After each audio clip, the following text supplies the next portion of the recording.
What's going on, everybody? Today we're at OC Cars and Coffee, and we're gonna ask supercar owners how they got rich. More than a feeling, it's like a vision. I want the cheese and all the chicken. I'm chasing dreams, but hardly sleeping. Ain't heard of me, then pay attention. This year we'll do 6 mil. Total has been 8 mil. Couple millions. But it's in the millions for sure. Yeah, man, you got real there. That's what we're doing right now. Adrian, nice to meet you. Nice to meet you. Yeah. Is this your car? Yes, sir. So what do you do for a living to be able to afford a car like this? Yeah, I sell houses and I flip houses. And you flip houses? Yes, sir. How long have you been in that industry for? Since I was 19 years old, so shit. I'm, what's that been, 11 years? 11 years? Really? Yeah. What's the best advice you've ever gotten in the industry? Yeah, I'm gonna say this for all industries, whether it's real estate, whether if it's stocks, you guys have to control the mindset.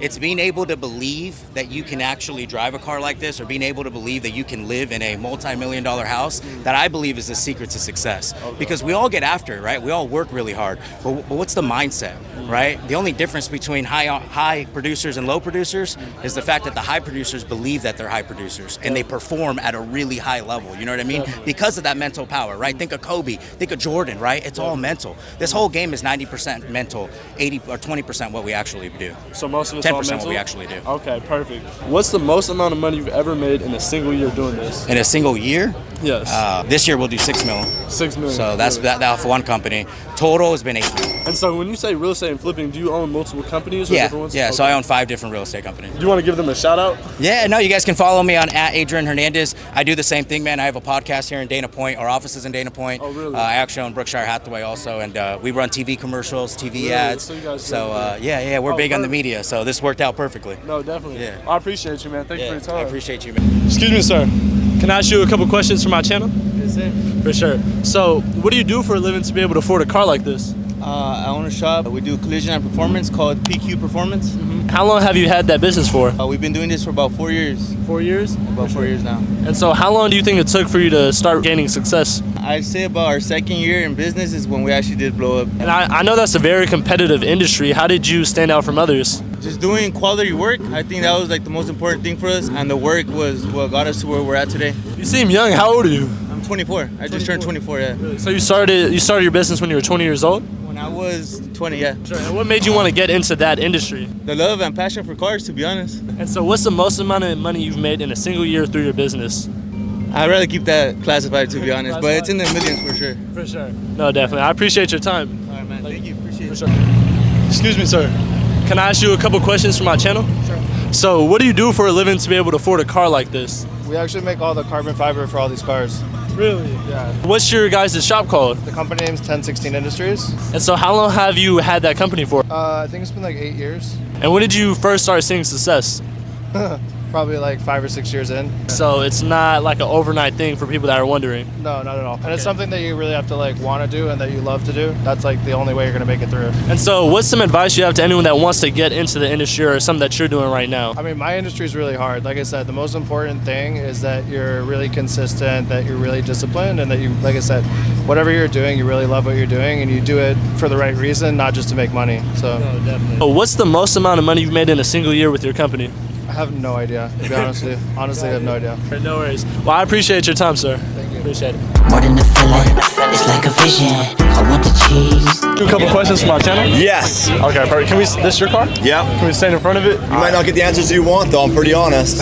All good. I have a YouTube channel called Daily Driven Exotics. My partner started it back in 2012. I joined in 2016, and he said, "Hey, if you want to join me and help me build this business, I'll use some equity." I believed in it, worked really hard, and now we've got about 7 million subscribers in total. Do about 40 million views a month. We have, I think, 15 cars right now. Really?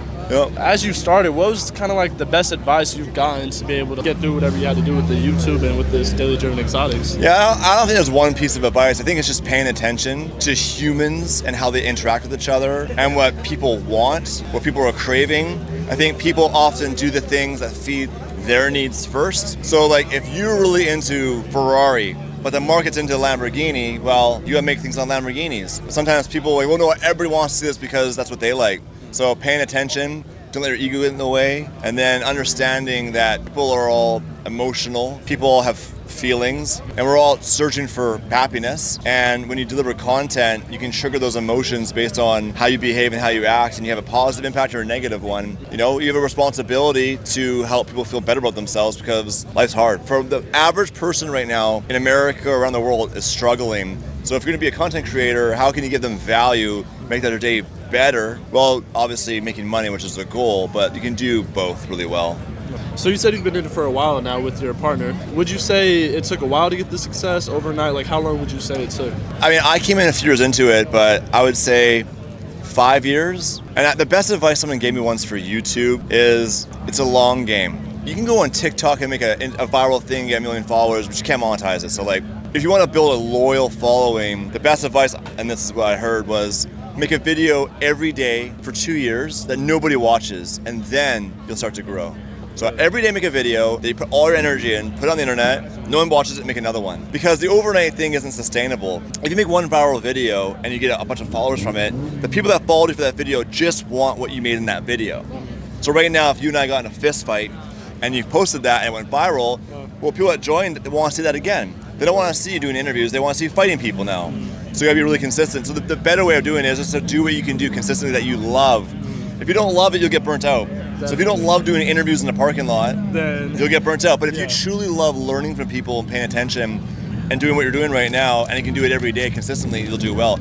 Quantity is the most important thing in the world right now for attention, is to make consistent content, because as mentioned earlier at the start of this interview, so many people are doing this now. And how do you beat them? Be more consistent, make more content, ask better questions, get better guests on your channel. So how do you think for me to get more guests on my channel, better guests, and ask more questions, of course?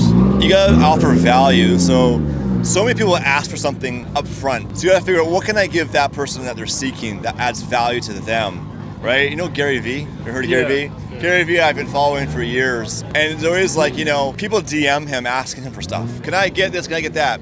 He's like, the ones I pay attention to are the ones that are like, hey, I wanna give you this with no expectations. Ultimately, for you, be in the right place, put in the work, offer value, and don't ask for anything. Yeah, man, you got real there. No, that's what we're doing right now. No, definitely. I appreciate it, man. Pleasure. This is amazing, man. I really appreciate it. Yeah, man, you got this. Stay at it. I hope you guys enjoyed the video, and I hope it inspires some of you guys to go after your dreams. Because if you could dream it, you could have it. If you could see it, you could have it. And you could feel it, you can have it. Just keep believing.